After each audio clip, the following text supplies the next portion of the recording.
I, Sarah, 26 years old, sat frozen at our family Christmas dinner table. The tree twinkled in the corner, holiday music played softly, and Mom's special ham sat half-carved. Dad suddenly stood up, glass in hand.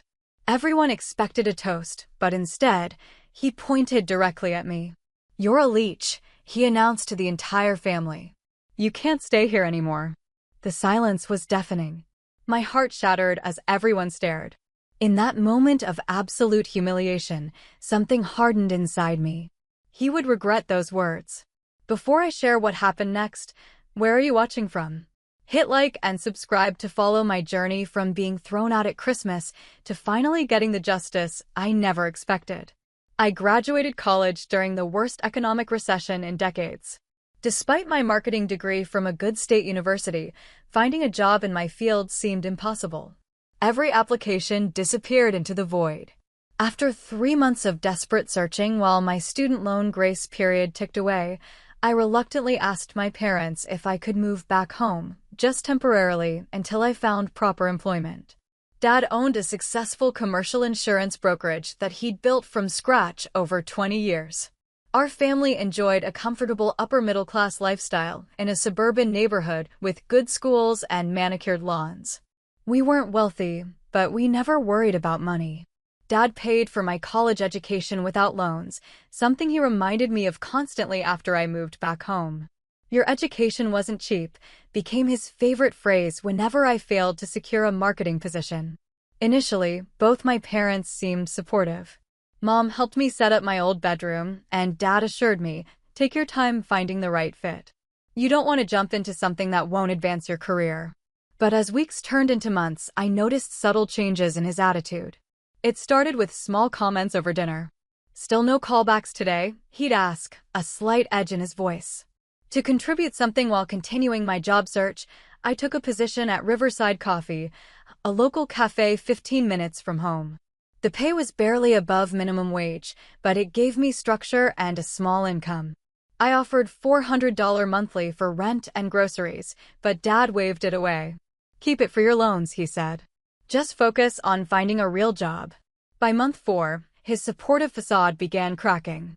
He'd make pointed comments about young people lacking work ethic, while looking directly at me. If I was home when he arrived from work, he'd ask why I wasn't out pounding the pavement. If I was at the coffee shop, he'd later comment that I was settling for mediocrity. My brother Jake, 2 years older and working for a construction company, visited every Sunday for dinner. I noticed how he and Dad would exchange glances whenever my job search came up.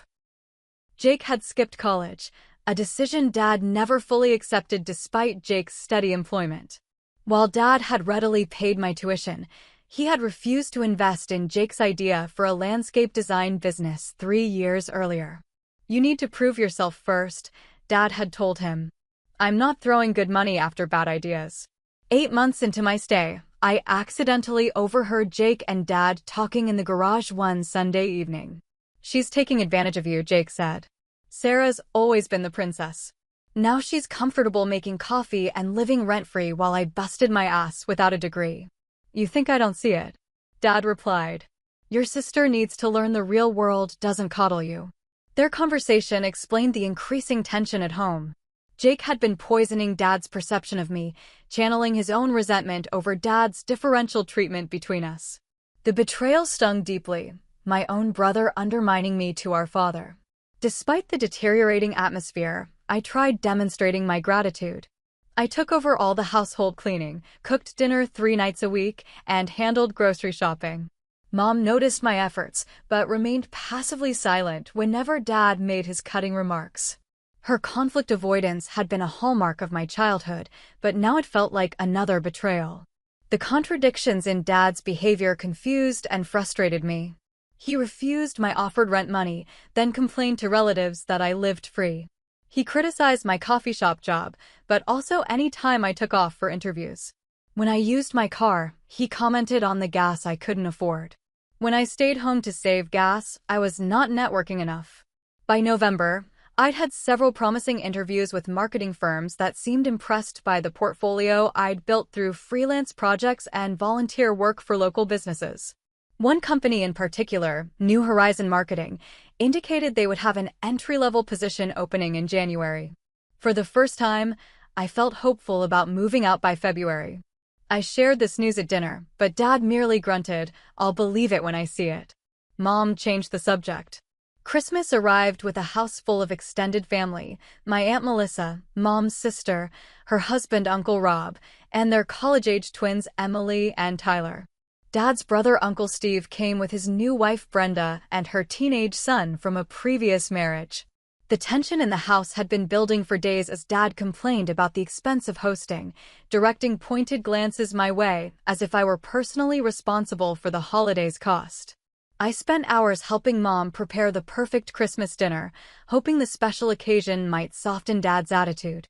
I even used my coffee shop employee discount to buy him an expensive blend of his favorite dark roast beans as a gift, packaged with a heartfelt card thanking him for his support. That morning, he had opened it, nodded curtly, and set it aside without comment. Now, sitting around the table laden with holiday dishes, I watched as Aunt Melissa cast sympathetic glances my way whenever Dad spoke. She had witnessed his increasingly cold behavior toward me and had privately asked if everything was okay. I'd minimized the situation, embarrassed to admit how bad things had become. My cousins noticed too. Tyler seemed uncomfortable, while Emily tried engaging me in conversation whenever Dad cut me off. Uncle Steve remained oblivious, while his wife Brenda occasionally smirked during Dad's thinly veiled digs about adults who refused to grow up. I had just passed the mashed potatoes to Jake when Dad stood up, glass in hand, his face flushed from his third whiskey of the evening. I expected the annual Christmas toast, a tradition in our family since childhood. Instead, he pointed at me and shattered my world with those cruel words in front of everyone I loved. The dining room fell into shocked silence after Dad's announcement. I sat paralyzed, my fork halfway to my mouth, unable to process what had just happened. Aunt Melissa gasped audibly. Uncle Rob stared at his plate. My cousins exchanged uncomfortable glances while Jake examined his fingernails with sudden interest. Mom broke the silence with a nervous laugh. "John, this isn't the time for—" "There's never a good time," Dad interrupted, still standing. "But I'm done watching her take advantage of our generosity. She's had 8 months to get her act together." Hot tears burned behind my eyes, but I refused to cry in front of everyone. I carefully placed my napkin beside my half-eaten dinner, stood up, and walked out without a word. No one followed me. In my bedroom, the childhood sanctuary now turned prison, I collapsed onto my bed. The humiliation crushed my chest until I could barely breathe. Through the floor, I could hear the awkward conversation resuming downstairs, the clinking of silverware continuing as if my world hadn't just imploded. I allowed myself exactly 5 minutes of tears before switching to autopilot. I pulled my largest suitcase from the closet and began filling it with essentials, clothes, toiletries, important documents. My hands shook so badly I dropped my hairbrush 3 times before managing to pack it. A soft knock interrupted my frantic packing. Mom entered without waiting for a response, her face pale and eyes avoiding mine. "He didn't mean it like that," she said, twisting her wedding ring. "He's just frustrated. You know how he gets during the holidays." "He seemed pretty clear to me," I replied, continuing to pack. "Where will you go?" she asked, making no move to stop me. "Does it matter to anyone here?" Mom sighed. "You're overreacting. Just come back downstairs, finish dinner. We can discuss this tomorrow when he's calmed down." After he humiliated me in front of the entire family? No thanks. Heavy footsteps in the hallway announced Dad's arrival. He leaned against the doorframe, arms crossed. "This has been coming for months," he said flatly. "You've had plenty of warning." "Warning? You never once said you wanted me to leave." It was implied. A normal adult would have taken the hint. Jake appeared behind him, a satisfied smirk playing at the corners of his mouth. "About time, if you ask me. Some of us had to grow up without handouts." The betrayal cut deeper than I could have imagined. Not one of them offered a solution, suggested another place I could stay, or even acknowledged the cruelty of throwing me out on Christmas Day with no notice. I zipped my suitcase closed with finality. I'll come back for the rest of my things when you're at work. Dad shrugged. Whatever's not gone by New Year's goes to Goodwill. I brushed past them, lugging my suitcase down the stairs. The dining room fell silent again as I passed. Only Aunt Melissa half rose from her chair, concern etched on her face, but Uncle Rob placed a restraining hand on her arm. The winter air bit through my thin sweater as I loaded my suitcase into my 10-year-old Honda Civic, a high school graduation gift that had seen better days. I had no destination, no plan. With only $267 in my checking account and payday a week away, my options were severely limited. I drove aimlessly for an hour, eventually parking in the far corner of a Walmart parking lot where other vehicles suggested people living temporarily in their cars. The irony wasn't lost on me, spending Christmas night homeless after a lifetime of comfortable middle-class security. The temperature dropped to near freezing, forcing me to run the engine periodically for heat, carefully conserving my quarter tank of gas. I reclined the driver's seat as far as it would go, covering myself with the only blanket I'd had the presence of mind to grab, a thin throw from the foot of my bed. Sleep came in fitful bursts, interrupted by the cold, passing cars, and waves of disbelief about my situation. My phone buzzed occasionally with texts from friends responding to my vague family emergency messages, offering Christmas wishes without knowing my circumstances.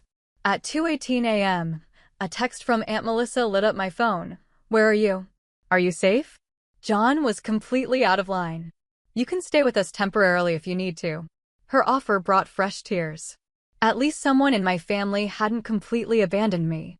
I thanked her but didn't immediately accept, needing time to process my options. Christmas morning found me at a 24-hour diner, nursing the cheapest coffee on the menu while families in holiday sweaters filtered in for breakfast, their happy chatter a stark contrast to my situation. I watched children excitedly describe their presents while I calculated how many days I could survive on my meager savings. I checked into a budget motel that afternoon, using my emergency credit card with its $500 limit. The room smelled of industrial cleaner and cigarettes despite the no smoking sign, but it had a bed, a shower, and heating. I made a comprehensive list of everything I'd left behind at my parents' house, prioritizing what I absolutely needed to retrieve. While creating this inventory, I suddenly remembered my bank account. I'd opened it during high school, and, because I was a minor, Dad had been added as a joint account holder. After turning 18, I never changed the arrangement since it allowed my parents to deposit money during college emergencies. A sick feeling prompted me to check my balance. Instead of $267, the account showed $4.27. My hands shook as I reviewed the transaction history. Yesterday evening, while I was packing, a $3,200 withdrawal had been made, nearly everything I'd saved from my coffee shop job over the past 8 months. A text from Dad arrived as if on cue. "Consider it back rent. Merry Christmas." I called the bank immediately, my voice breaking as I explained the situation to the customer service representative. After reviewing the account details, her response crushed my last hope. "I'm sorry, but as a joint account holder, your father has legal access to all funds. There's nothing we can do unless you want to file charges for theft, but given the account structure, it wouldn't be considered theft under the law." I thanked her numbly and ended the call. In one day, I'd lost my home, most of my possessions, my savings, and any remaining illusion that my family would protect me when I needed them most. Something shifted inside me as I sat on that stained motel bedspread. The shock and hurt began crystallizing into something harder, more focused. I'd been naive, trusting people who'd proven they didn't deserve that trust. I wouldn't make that mistake again. I opened my laptop and created a new document titled "Starting Over." The first entry read, December 25th, Day 1. This isn't the end of my story. It's just the beginning of a new chapter. After 3 nights in the motel, my emergency credit card nearing its limit, I finally accepted Aunt Melissa's offer. She and Uncle Rob lived 40 minutes from my parents in a modest 3-bedroom home, with my cousins home from college for winter break. They cleared out their home office to create a temporary bedroom for me. "You can stay through January," Aunt Melissa said as she helped me make up the pull-out sofa. By then the twins will be back at school, and you can use Emily's room until you find your own place. I don't want to impose, I began, but she cut me off. You're not imposing. Family helps family through hard times. She hesitated, then added, not everyone agrees with how John handled this. Over the next few days, I learned the family was indeed divided. Uncle Steve had sided with Dad, calling me later to suggest I swallow my pride and apologize. Grandma Ruth, Dad's mother, left a voicemail expressing disappointment in my lack of gratitude. Meanwhile, Mom's parents sent a check for $500 with a note saying, to help you get back on your feet. Your mother doesn't know. The most surprising revelation came during a late-night conversation with Aunt Melissa in her kitchen. Unable to sleep, I'd come down for tea and found her working on her laptop. Your father wasn't always successful, you know, she said, closing her computer. After he and your mom married, they lived in his parents' basement for nearly 2 years. Your grandparents supported them while John tried to get his insurance business off the ground. The information stunned me. Dad never mentioned that. He wouldn't. John rewrote his history once he became successful. He doesn't like remembering when he needed help. She stirred honey into her tea. The irony is, he received far more support than he's given you, and for much longer. This new context helped me understand Dad's hypocrisy, but didn't excuse it.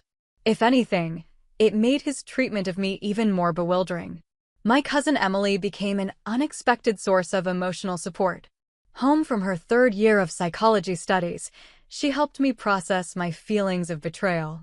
What they did was financial abuse, she said bluntly. Taking your savings, throwing you out without notice, these are control tactics. She encouraged me to document everything, every text, email, and conversation, creating a record of what had happened.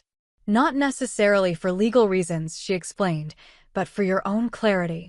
Gaslighting works by making you doubt your memories and experiences. I followed her advice, creating detailed timelines and saving screenshots of all communications. This systematic approach helped transform my emotional chaos into something I could analyze objectively. Meanwhile, I intensified my job search, applying to every marketing position within a 50-mile radius. I continued working at Riverside Coffee, picking up extra shifts to rebuild my savings.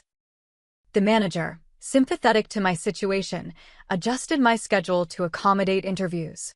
After opening a new account at a different bank, I began tracking every penny spent and earned. The routine of work, applications, and interviews established a rhythm that kept me moving forward despite the emotional turmoil. 2 weeks after Christmas, I received an unexpected message from Mr. Donovan, Dad's business partner of 15 years. He asked to meet for coffee to discuss a private matter. Curious but cautious, I suggested a cafe across town where I was unlikely to encounter anyone who knew my father. Mr. Donovan arrived punctually, his usually confident demeanor subdued.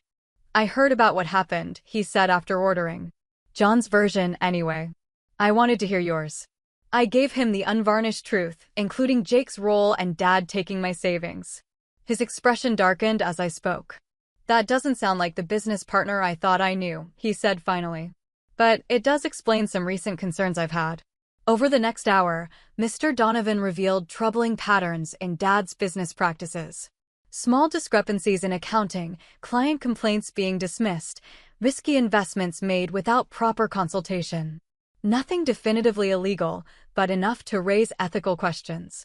I'm not telling you this to add to your burden, he clarified. But you should know what kind of man your father truly is. The persona he presents and reality don't always align. This information presented a moral dilemma. Part of me wanted to use what I'd learned to expose Dad's hypocrisy, but another part questioned whether that would make me as manipulative as him. I thanked Mr. Donovan for his honesty, but made no commitments about how I might use the information. He seemed to understand, leaving me with his personal number, just in case. Back at Aunt Melissa's, I began a meticulous accounting of my contributions to my parents' household. I gathered receipts from grocery purchases, calculated the market value of the housework I'd performed, and estimated the bills for my personal usage of utilities. The final tally surprised even me, Over 8 months, I had contributed goods and services worth approximately $7,240 to the household, significantly more than the back rent Dad had taken from my account. Parallel to this financial accounting, I researched tenant rights in our state. Even without a formal rental agreement, I discovered I legally qualified as a tenant after establishing residency for more than 30 days. Dad's Christmas eviction, by law, was illegal. Proper notice was required regardless of family relationships. A free consultation with a legal aid attorney confirmed my findings. You have grounds for action, the attorney explained, but family lawsuits are complicated. They drain resources and emotions, often with little practical benefit. She advised documenting everything but suggested seeking resolution outside the courts if possible. Sometimes, she added, living well is the best revenge. That phrase resonated with me. I didn't want mere vengeance. I wanted justice and the restoration of my dignity. More importantly, I wanted independence, to build a life where no one could arbitrarily pull the foundation out from under me again. With this clarity, I developed a multi-phase plan. Phase 1 focused on immediate stability, secure housing, stable income, and financial independence. Phase 2 would address the injustice I'd experienced, not through direct confrontation, but by systematically demonstrating my father's hypocrisy to those whose opinions he valued most, his clients and business associates. The plan wasn't about destruction. It was about truth. If Dad's carefully constructed image couldn't withstand the reality of his actions, that was his problem, not mine. January brought a breakthrough. New Horizon Marketing called with a job offer for an entry-level position in their digital marketing department. The salary wasn't impressive, but it included health benefits and, most importantly, was in my field. I accepted immediately. With steady income now guaranteed, I found a small one-bedroom apartment within my budget. The building was older and the neighborhood not as nice as my parents' suburb, but it represented something priceless: independence. Aunt Melissa helped with the security deposit, insisting it was a gift, not a loan. Consider it an investment in your future, she said. Just promise to help someone else someday when you're back on your feet. By early February, I was settled in my new place, working both jobs temporarily to build a financial cushion. I kept meticulous track of my budget, determined never to be financially vulnerable again. The coffee shop manager agreed to keep me on weekend shifts, which, combined with my marketing salary, allowed me to begin rebuilding my savings. Throughout this period, I maintained minimal contact with my immediate family. Mom texted occasionally with awkward attempts at reconciliation, always careful to avoid directly acknowledging Dad's behavior. Jake remained silent. Dad's only communication was a terse email listing times I could collect my remaining belongings while they were out of the house. I focused instead on establishing myself professionally at New Horizon. My supervisor, Denise, recognized my dedication and began assigning me increasingly substantial projects. By March, I had managed several successful social media campaigns for local businesses, building a portfolio of legitimate work. Then came an unexpected opportunity. Mr. Donovan contacted me about his company's annual client appreciation event in April, a formal dinner where Dad's insurance brokerage thanked their top clients. As a founding partner, Mr. Donovan had significant input on the guest list. We're inviting representatives from client companies and key business associates, he explained. I could include you as my personal guest without specifying your connection to John. The invitation represented the perfect opportunity to implement Phase 2 of my plan. I accepted graciously, requesting that Mr. Donovan not mention my attendance beforehand. For the next 3 weeks, I prepared meticulously. I invested in an elegant but conservative black dress that projected professional confidence. I researched Dad's top clients, memorizing key information about their businesses and representatives. I practiced introducing myself with poised detachment when the inevitable connection to Dad would emerge. The evening of the event, I arrived at the upscale hotel venue 15 minutes after the cocktail hour began. Mr. Donovan met me in the lobby, a conspiratorial smile playing at his lips. John's at the bar with the Westbrook Insurance Group, he murmured. He hasn't noticed you yet. I took a deep breath and entered the ballroom, accepting a glass of champagne from a passing server. I recognized many faces from company events I'd attended during high school and college before Dad decided I was a leech. Several clients greeted me with vague recognition, which I used as openings for conversation. To Mrs. Hendricks from Lakeside Properties, yes, we met at last year's golf tournament. I've just started at New Horizon Marketing. They handle digital strategies for businesses in specialized markets. To Mr. Bowen from Regional Healthcare, my father, and I haven't spoken much since Christmas. Family dynamics can be complicated, can't they? How's your daughter enjoying Northwestern? Each conversation layered subtle information without direct accusations. I was professional, successful, and independent, a stark contrast to the entitled Leech Dad had portrayed to family. I was chatting with the CFO of a manufacturing company when Dad finally spotted me across the room. His double take would have been comical under different circumstances. He excused himself from his group and made a beeline toward me, his expression a mixture of shock and barely contained anger. Before he reached us, I smoothly introduced myself to the CFO. I'm Sarah Thompson, John's daughter. It's a pleasure to meet you professionally. I've just joined New Horizon Marketing after completing my degree last year. Dad arrived as the CFO was expressing interest in New Horizon services. I turned to acknowledge him with practiced calm. Dad, good to see you.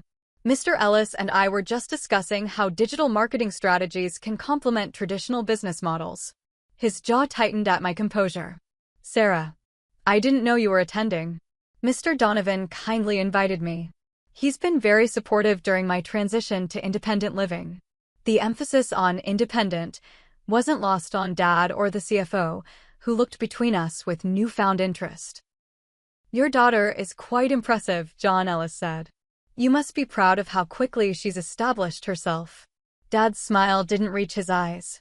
Yes, Sarah has always been determined. The conversation continued awkwardly until I excused myself, leaving Dad to manage whatever explanation he might offer for the obvious tension. Throughout dinner, I maintained a strategic position visible to Dad while engaging warmly with everyone at my table. During the dessert course, Jake unexpectedly appeared at my elbow. Unlike Dad, he made no attempt to hide his anger. What the hell are you doing here? He hissed, loud enough that nearby conversations paused. I maintained my composure. Networking, Jake. That's how careers are built. You're trying to embarrass Dad. Dad embarrassed himself when he threw me out at Christmas dinner and stole my savings. I replied evenly. I'm just living my life. Jake's face flushed. You always have to be the victim, don't you? Poor Sarah, everyone's against her. Several heads turned our way, including representatives from two of Dad's biggest clients. I kept my voice calm. I'm not a victim, Jake. I'm a survivor. There's a difference. Jake grabbed my arm, his fingers digging painfully into my skin. You need to leave. Now. Mr. Donovan appeared beside us, his expression stern. Is there a problem here, Jake? Jake released me immediately, suddenly aware of the attention they'd attracted. Family matter, Richard. Nothing important. It seems important enough that you're causing a scene at a client event, Mr. Donovan observed. Perhaps you should step outside to cool off. Red-faced, Jake retreated. Mr. Donovan turned to the watching clients with a practiced chuckle. Siblings, right? Never outgrow those rivalries. The moment passed, but the damage was done.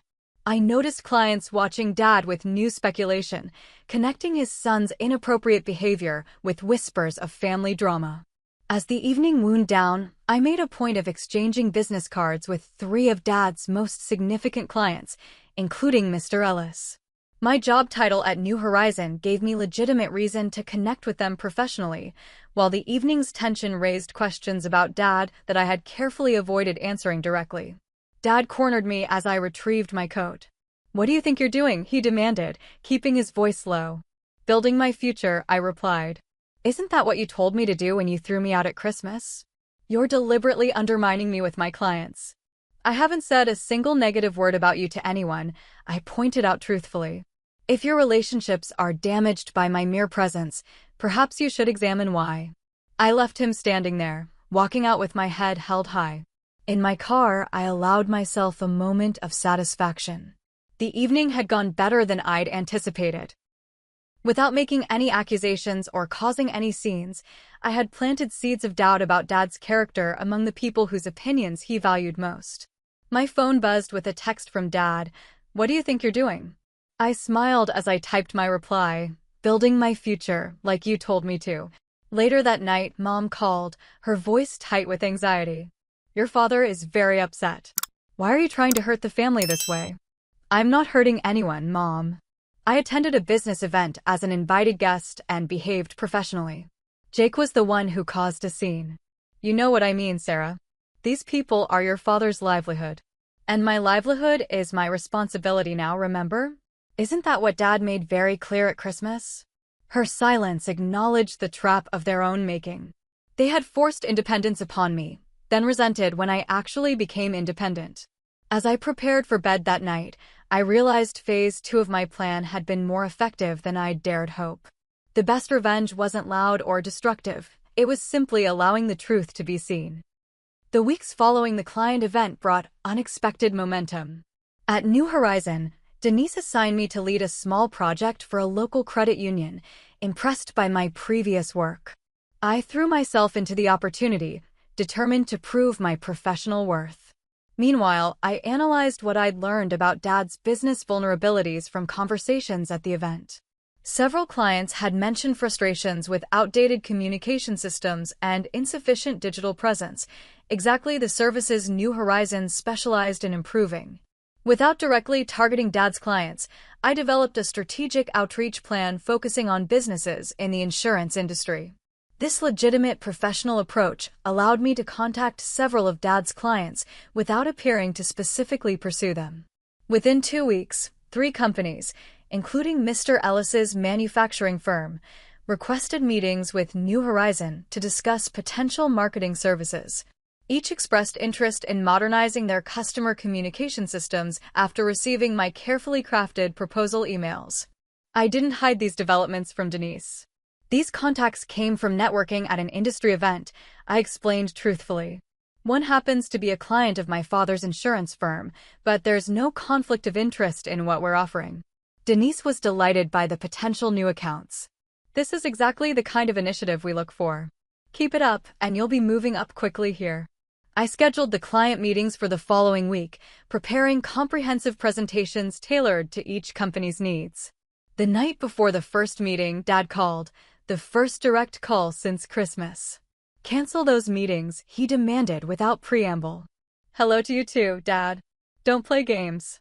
I know you've contacted Westbrook Manufacturing, Central Valley Distributors, and Ellis Corporation. They're my clients. Their businesses making independent decisions about their marketing needs," I countered. "Something your company doesn't provide. This is a deliberate attack on my business," he growled. "I've supported you your entire life, and this is how you repay me." The audacity of his statement after everything that had happened left me momentarily speechless. When I found my voice, I hit record on my phone before responding. "Supported me? You threw me out at Christmas dinner without notice, took my savings, and called me a leech in front of our entire family. Now you're angry that I'm successfully employed and doing my job. You're only pursuing my clients because you want revenge. I'm pursuing businesses that need marketing services. If you're worried about losing clients, perhaps you should examine why they're interested in what New Horizon offers." His voice dropped to a threatening tone. "If you don't back off, I'll make sure New Horizon understands exactly what kind of person they've hired. How do you think they'll feel about an employee who uses their position to pursue personal vendettas? Are you threatening my job because I'm good at it?" I asked, keeping my voice steady. "I'm warning you as your father. Drop this or face the consequences." After he hung up, I saved the recording and forwarded it to my personal email for safekeeping. Dad's threat represented an escalation I hadn't anticipated so quickly, but it also revealed his fear. He recognized that I had found legitimate leverage. The next morning, Jake appeared at my apartment as I was leaving for work. How he'd found my address, I wasn't sure, likely through Mom. "We need to talk," he said, blocking my way to the stairwell. "I'm going to be late for work. This will only take a minute." His tone was less hostile than during our last encounter. Dad's freaking out about these client meetings. That's not my problem, Jake. Look, I get that you're angry about Christmas. It was handled badly. But targeting Dad's business is going too far. I studied my brother's face, seeing something I hadn't noticed before. Genuine worry rather than just anger. I'm not targeting his business. I'm doing my job. Can't you do your job with other companies? There are plenty of businesses in this city. Why should I limit my career opportunities because Dad feels threatened? He didn't consider my welfare when he threw me out without notice and took my savings. Jake looked away. Yeah, that was pretty harsh. But Dad's under a lot of pressure you don't know about. Enlighten me. He hesitated, then sighed. Business hasn't been great lately. Some investments didn't pan out. Dad's been covering it up, but things are tight. This aligned with what Mr. Donovan had hinted at, but hearing it from Jake added a new dimension. That doesn't justify how he treated me. No, it doesn't, Jake admitted, surprising me. But losing those clients could seriously damage the company. People could lose jobs, including Dad's employees who had nothing to do with any of this. His appeal to innocent bystanders struck a chord. I hadn't considered the broader implications for people uninvolved in our family drama. Before I could respond, Jake continued, "There's something else you should know. Remember when Dad refused to invest in my landscaping business idea?" I nodded. He actually did fund it secretly. Gave me $25,000 to start up. I blew through it in 6 months with nothing to show. Jake's admission clearly cost him. Then he funded a second attempt. That failed too. He's never thrown that in my face, not once. The revelation stunned me. All this time, I'd believed Jake's resentment stemmed from Dad favoring me financially, when the opposite was true. Dad had given Jake multiple chances while holding me to an impossible standard of immediate success. Why are you telling me this now? Because I was jealous, Jake said simply. You got the college education I was too impatient for. You got praise for your grades while I got lectures about responsibility. When you moved back home, I saw a chance to, I don't know, level the playing field. By convincing Dad I was taking advantage of him. Jake had the decency to look ashamed. It wasn't my finest moment. This conversation complicated my narrative significantly. Jake wasn't just Dad's accomplice, but had his own complex motivations. It didn't excuse his behavior, but added nuance I hadn't considered. I need to get to work, I said finally. The meetings are happening, Jake. But I'll think about what you've said. At New Horizon that morning, I found Denise waiting at my desk, her expression serious. We need to talk in my office. My stomach dropped. Had Dad already made good on his threat? In her office, Denise closed the door. I received a concerning call this morning from someone claiming to be a former employer of yours. They suggested you falsified your qualifications and were using company resources for a personal vendetta. That's completely false, I said, maintaining composure despite my racing heart. I suspect it was my father. We're having a family disagreement, and he's attempting to interfere with my employment. Denise's expression softened slightly. I thought it might be something like that. The caller refused to leave a name, which seemed suspicious. I offered to show her my complete employment history and references. I've been completely transparent about my background and experience. As for the upcoming client meetings, they're legitimate business opportunities one developed through networking. I believe you, Denise said after reviewing my documentation. But I need to be sure there's no potential liability for New Horizon. Family conflicts can get messy. I understand. I can recuse myself from these particular accounts if you prefer. She considered this. Not necessary yet. But document everything and keep me informed if there are further developments. New Horizon doesn't want to be caught in the middle of a family dispute. The incident was a warning shot. Dad was willing to attack my professional reputation rather than address his own behavior. It reinforced the importance of maintaining impeccable conduct and documentation. Despite the attempted sabotage, the client meetings proceeded successfully. All 3 companies expressed interest in New Horizon's proposals, with Mr. Ellis's firm requesting a follow-up presentation to their executive team. I kept each interaction strictly professional, never mentioning my connection to Dad's company unless directly asked. As April turned to May, I noticed Mom's texts becoming increasingly concerned about Dad's health. Your father isn't sleeping well, she wrote. His blood pressure is up. The doctor is concerned. I felt a twinge of guilt, quickly followed by frustration at the implicit attempt to make me responsible for Dad's well-being after he had shown so little concern for mine. Still, I didn't want actual harm to come to him. My goal was justice and independence, not destruction. This moral quandary prompted me to meet with Aunt Melissa, who had remained a steady support. Am I taking this too far? I asked after explaining the situation. She considered carefully before answering. Only you can answer that, Sarah. Ask yourself, what's your end goal? Punishment? Vindication? Or healing and moving forward? Her question forced me to examine my true motivations. Was I seeking justice, or had I begun pursuing revenge for its own sake? I think I need to offer them a way to resolve this, I said finally. A family meeting with clear conditions, acknowledgement of what happened, a genuine apology, and returning what was taken from me. Aunt Melissa nodded approvingly. That shows maturity. Set boundaries, but leave room for reconciliation if they're willing to take responsibility. I drafted an email proposing a family meeting with a neutral mediator present, perhaps Aunt Melissa or Uncle Rob. I specified that the purpose would be to address what happened at Christmas and its aftermath, with the goal of finding a path forward that respected everyone's dignity. Dad's response came the next day, not an email, but a certified letter. Inside was a formal cease and desist notice from his company's lawyer, alleging tortious interference with business relationships and defamation of character. The letter demanded I terminate all contact with his clients and refrain from making any statements about him or his business. The legal intimidation tactic showed how far Dad was willing to go rather than simply acknowledge his wrongdoing. More disturbing was a paragraph claiming I had stolen company information during my residence at his home and embezzled funds from my previous employer. These fabrications were clearly designed to frighten me, but they revealed Dad's desperation. He was now inventing accusations rather than addressing reality. That evening, I received a call from my former manager at Riverside Coffee. Sarah, something weird happened today. A man came in asking questions about whether any money went missing during your employment here. I told him absolutely not. You were one of our most reliable employees. Dad was actually investigating me, trying to find evidence for his false claims. This crossed a line from family conflict into potentially criminal defamation.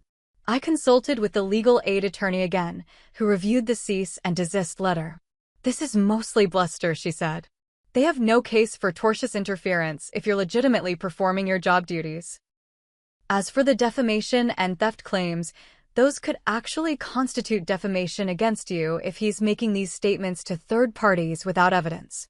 She advised documenting every instance of Dad's interference and false claims, but continuing to focus on my professional advancement rather than engaging directly with his tactics. The best response to this letter is no response, she concluded. Continue your legitimate business activities, maintain professionalism, and let him escalate if he chooses. The more extreme his actions, the weaker his position becomes. As I drove home from the consultation, my resolve hardened. Dad's escalation confirmed that reconciliation was impossible until he faced meaningful consequences for his actions. My original plan had been more effective than I realized, and now it was time to let it play out to its natural conclusion. In late May, New Horizon entered a competitive bidding process for a major marketing contract with a regional insurance consortium. The potential client represented a significant opportunity for our small agency, a year-long contract worth nearly $200,000. I worked alongside Denise and our creative director to develop a comprehensive proposal, unaware of the connection about to be revealed. Only during our preliminary research did I discover that Midwest Insurance Group, Dad's largest client, was a founding member of the consortium. Ethically, I immediately disclosed this potential conflict to Denise. My father's company has a business relationship with one of the consortium members. I wanted you to be aware before we proceed. Is there any reason this would affect your ability to work on the proposal? She asked. None whatsoever. I've had no access to any confidential information about their marketing needs or strategies. Denise considered this. I appreciate your transparency. Let's continue as planned, but I'll take the lead during the presentation to avoid any appearance of impropriety. Our team worked tirelessly for 2 weeks, developing an innovative digital strategy that addressed the consortium's specific challenges. When presentation day arrived, we delivered a polished pitch that impressed the selection committee. A week later, Denise called me into her office, beaming. We got it. The consortium unanimously approved our proposal. The success represented a professional milestone, validating my contributions to New Horizon. Only afterward did we learn a critical detail. Dad's company had strongly advocated for a competing agency, but had been overruled by the other consortium members who preferred our approach. That evening, Mr. Donovan called with inside information. John tried to torpedo your proposal behind the scenes. He told the consortium your agency was unreliable and lacked experience. The committee chair asked for evidence, and when John couldn't provide any, it actually strengthened their confidence in New Horizon. Dad's attempted sabotage had backfired spectacularly, damaging his own credibility within the consortium.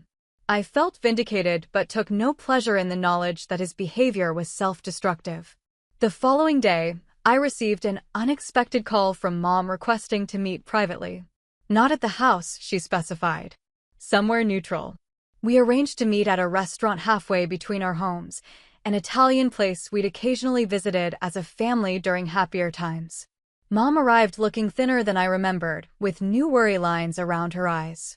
After awkward initial pleasantries, she got to the point. Your father doesn't know I'm meeting you. Things have gotten complicated. How so? She glanced around before lowering her voice. The business is in trouble, Sarah. Serious trouble. Your father made some investment decisions that didn't work out, and now we're facing significant losses. I'm sorry to hear that, I said carefully. But I'm not sure how this involves me. The consortium contract would have helped stabilize things. When your company won it instead. She trailed off, implication clear. Mom, I disclosed my relationship to Dad's company before we even submitted our proposal. New Horizon won that contract on merit, not because of any personal connection. She nodded tiredly. I believe you. But your father sees it differently. He's convinced you're deliberately trying to destroy him. That's not my intention. I'm simply building my career after being forced to start over.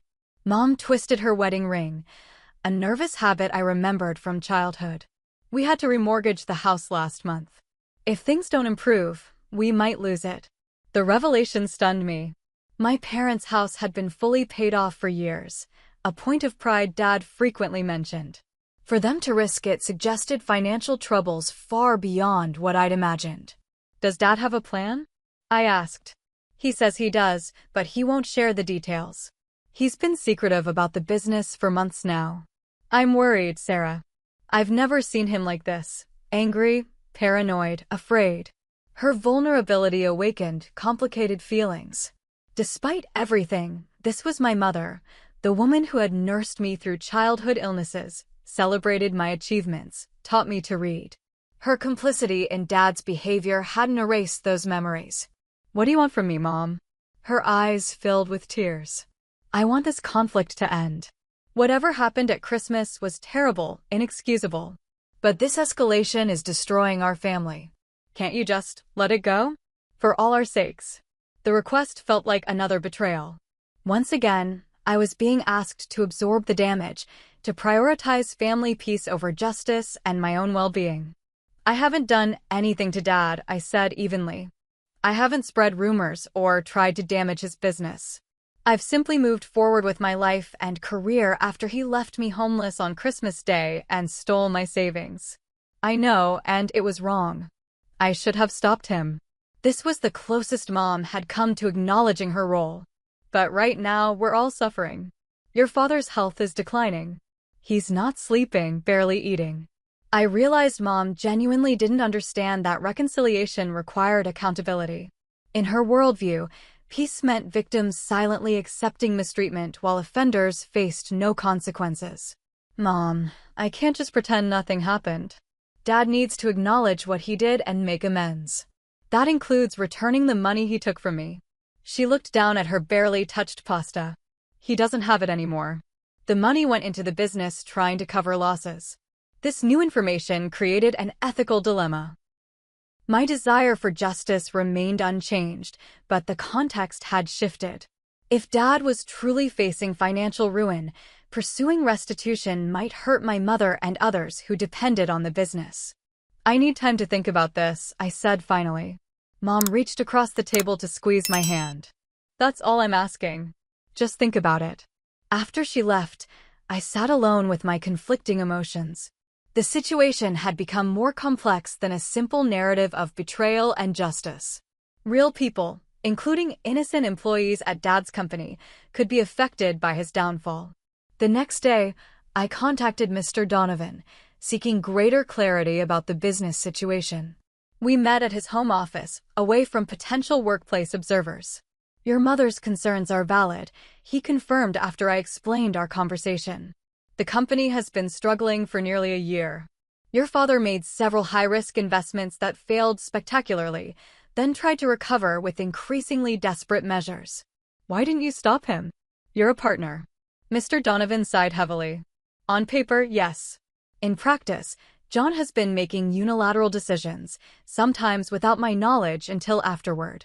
I've been trying to implement oversight measures, but it's been challenging. He hesitated before continuing. There's something else you should know. Your father has a gambling problem. The revelation hit like a physical blow. Gambling? Dad? It started small. Sports betting, poker nights. Over the past 2 years, it's escalated significantly. I believe some of the business losses are actually covering personal gambling debts. This missing puzzle piece suddenly made sense of Dad's erratic behavior, financial secrecy, and explosive Christmas ultimatum. It wasn't just about me. I had been a convenient scapegoat for problems he couldn't control or acknowledge. Does Mom know? I don't think so. John is skilled at compartmentalizing. The business difficulties provide cover for the financial strain without revealing the underlying cause. This information created an ethical dilemma. Exposing Dad's gambling would bring accountability, but might devastate Mom and destabilize the company further. Keeping the secret meant enabling his behavior and denying Mom information she deserved to make informed decisions. As I grappled with this moral complexity, my phone buzzed with a text from Jake. Need to talk. Important. Coffee tomorrow.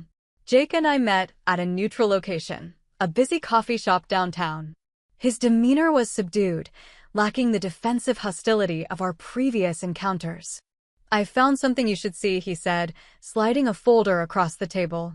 Inside were bank statements and transaction records showing systematic transfers from the business accounts to an unnamed entity over the past 18 months.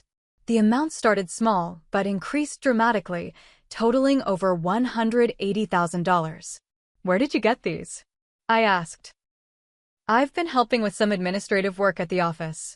These were misfiled. Jake looked genuinely troubled.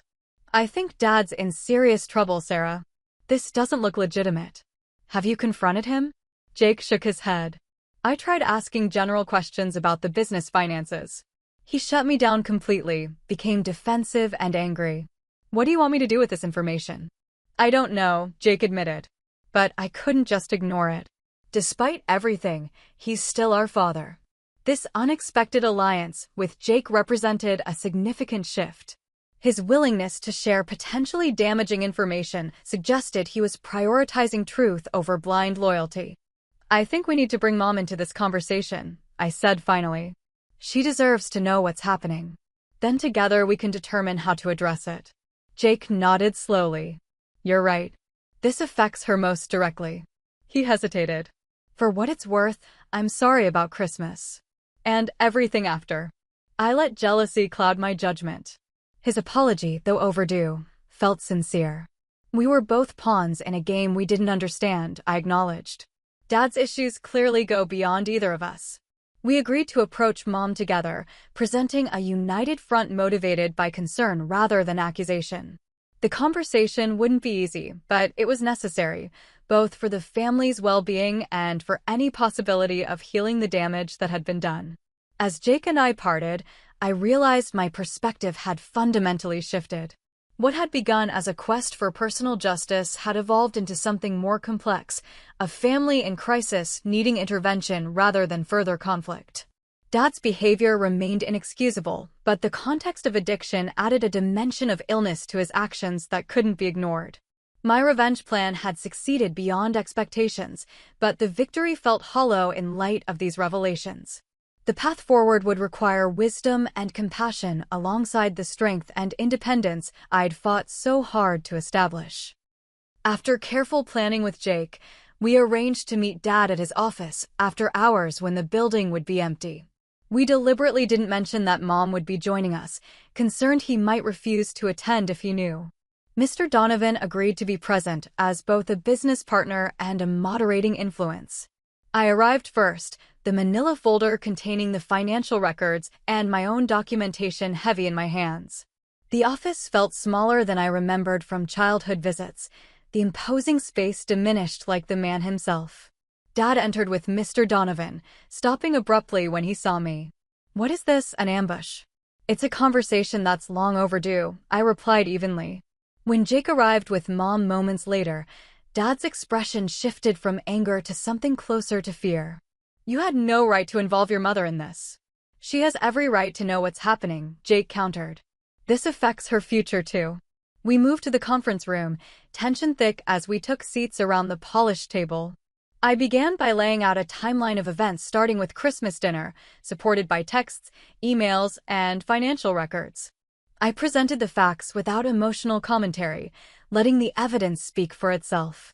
Dad initially responded with defensive anger, but as the documentation mounted, his denials became less convincing.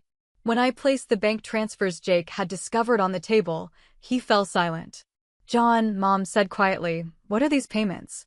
Dad's composure cracked. The confident, controlling man who had dominated our family for decades seemed to collapse inward, suddenly appearing older and diminished. "It got out of control," he admitted, voice barely audible. "It started as just poker with clients. Then sports betting. Then online gambling. I kept thinking the next win would fix everything." The confession hung in the air. Mom reached for the table edge to steady herself, her face pale with shock. "How bad is it?" she asked. "Bad," Mr. Donovan answered when Dad couldn't. "The business has significant debt. The house remortgage covered some immediate obligations, but there are outstanding issues." "You used my savings for gambling debts, didn't you?" I asked Dad directly. "Not for back rent, as you claimed." He nodded, unable to meet my eyes. "And Christmas dinner? Was that about me at all, or were you just looking for a scapegoat because everything was falling apart?" "Both," he admitted.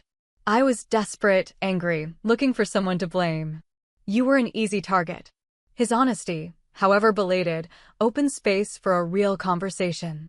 For the next 3 hours, we addressed years of family dysfunction, Dad's controlling behavior, Mom's passive enabling, Jake's resentment, my own blindness to family dynamics until they turned against me.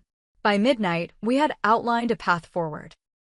Dad would enter treatment for gambling addiction and agree to financial oversight from Mr. Donovan. The company would implement stricter accounting controls and transparency measures. Most importantly, Dad would step back from operational control while focusing on recovery. For my part, I made my boundaries clear. I won't return home. The trust is too damaged. But I'm willing to work toward a healthier relationship if you commit to the treatment plan and acknowledge the harm you've caused, not just to me, but to everyone in this room. Dad looked at me directly for the first time that evening. "I'm sorry, Sarah. For Christmas, for taking your money, for trying to sabotage your career. None of it was deserved." The apology, though simple, represented a seismic shift. Dad had never admitted wrongdoing in my lifetime. It wasn't enough to heal the damage, but it was a necessary first step. As we prepared to leave, Dad asked to speak with me privately for a moment. The others stepped out, leaving us alone in the conference room. "I was wrong about you," he said quietly. "You're not a leech. You're stronger and more capable than I gave you credit for." "I know," I replied. "I proved that to myself, if not to you. For what it's worth, I am proud of what you've accomplished. Especially knowing you did it without any support from me." His words couldn't erase the past months of struggle, but they offered a kind of validation I hadn't realized I still wanted. "Thank you for saying that." The following months brought significant changes for everyone. Dad entered a 12-week treatment program for gambling addiction, followed by regular therapy and Gamblers Anonymous meetings. The business implemented a financial recovery plan under Mr. Donovan's leadership, slowly stabilizing its position. Jake and I developed a cautious new relationship based on mutual respect rather than competition. He enrolled in business courses at the community college, finding purpose in education he'd previously rejected. Mom struggled with the revelations about Dad's gambling, but ultimately chose to support his recovery while also developing more independence. She returned to part-time work at a local library, rediscovering interests beyond her role as wife and mother. My own life continued its upward trajectory. New Horizon promoted me to account manager after the successful consortium project, with a substantial salary increase that allowed me to build meaningful savings. I maintained appropriate professional boundaries regarding Dad's business connections, recusing myself from any potential conflicts of interest. As Christmas approached again, 1 year after the dinner that had changed everything, I made a decision. I invited my family to my apartment for a small holiday gathering. The invitation specified no gifts, just food and conversation in neutral territory.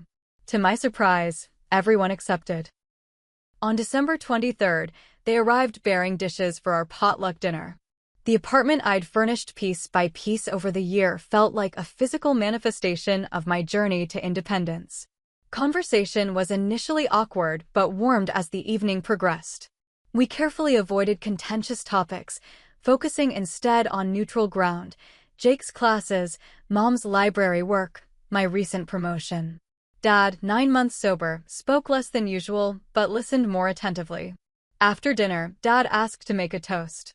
My stomach tightened reflexively, remembering last year's devastating announcement. But his words this time were entirely different. To Sarah, he said, raising his glass of sparkling cider, who had the courage to stand her ground when I failed as a father. Your strength forced me to face truths I'd been avoiding for years.